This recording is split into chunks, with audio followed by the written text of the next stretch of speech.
Hi, I'm Hannah from Sheet Leveler. Today I'll show you how to highlight cells if they contain a word in Google Sheets. We'll cover both case-insensitive and case-sensitive versions. Let's start. First, select the range you want to scan. Click Format. Choose Conditional Formatting.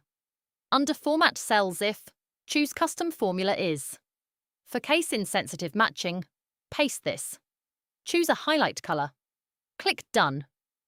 Any cell containing the word apple, in any case, is now highlighted. All match. Now for case-sensitive matching. Open Conditional Formatting again. Choose Custom Formula Is. Paste this. Click Done. Now only lowercase apple is highlighted. Bonus tip. If you want to highlight the entire row when a word appears in one column, lock the column.